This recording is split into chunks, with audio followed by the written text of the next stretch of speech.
n'importe situation, le retard n'est pas bon.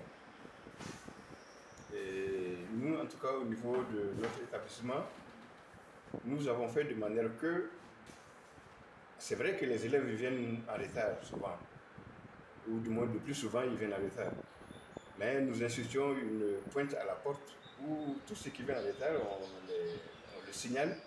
Et même ceux dont les parents amènent en voiture, à moto, tout ça là, quand ils viennent en retard, on prend attaque directement avec le parent et puis on lui dit que voilà, la rentrée c'est telle heure, donc il faut vraiment que vous ameniez les enfants plus tôt. Non, c'est vraiment, comme vous le dites là, c'est une nouvelle pratique au Mali. Et c'est vraiment récurrent. Ça se sent à tous les niveaux. À tous les niveaux, même vous prenez le cas d'une rencontre par exemple, si vous convoquez une réunion à 8 heures, non, avant 9 heures, vous n'aurez pas quelqu'un. Donc c'est ancré dans la mémoire des Maliens et c'est vraiment récurrent.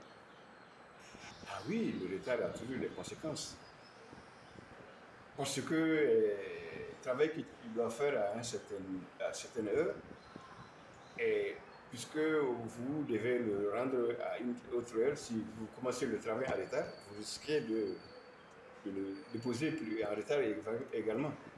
D'où une conséquence à votre travail. Le retard, nous savons que ça fait vraiment un truc négatif pour le développement d'un pays. C'est vraiment négatif. Donc il faut vraiment faire de manière que les Maliens mettent ça dans leur habitude d'abandonner le retard. Vraiment, le retard, là où nous sommes au Mali, là, c'est un phénomène qui est en train de s'agrandir plus en plus. J'ai l'habitude d'entendre lors des réunions qu'au Mali, si on vous dit de venir à 10 heures, ça veut dire d'être là-bas à midi, ça veut dire que les rendez-vous ne sont pas respectés. Tout d'abord, la citoyenneté. Je parle là étant citoyen malien. Il faut qu'on considère que le retard, c'est un phénomène qui nous pose beaucoup de problèmes.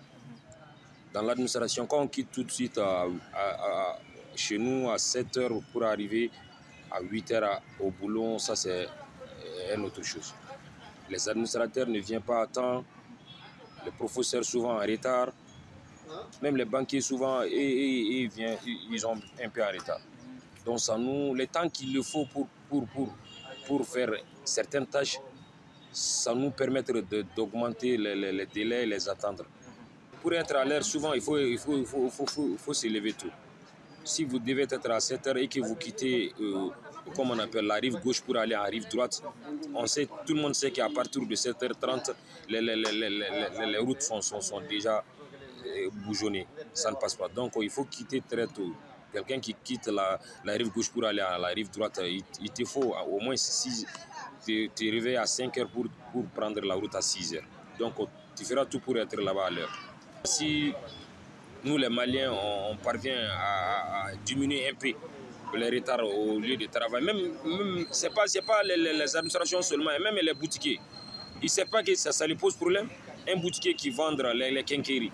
Et on a besoin souvent les manœuvres, on prend un manœuvre, ça commence son travail à partir de 8 heures. Donc les quincailleries c'est ouvert juste à 9 heures. Donc le temps d'horaire d'un ouvrier, ça n'arrête pas, hein, ça compte. À 16 heures, il va se descendre. Mais or que les clients ont besoin de vous, vous êtes à la maison. C'est toutes les couches que je m'adresse, quoi. J'aimerais que vraiment on voit tout pour que ça puisse changer le comportement. Alors, ce que moi je peux dire comme conseil, le problème de retard,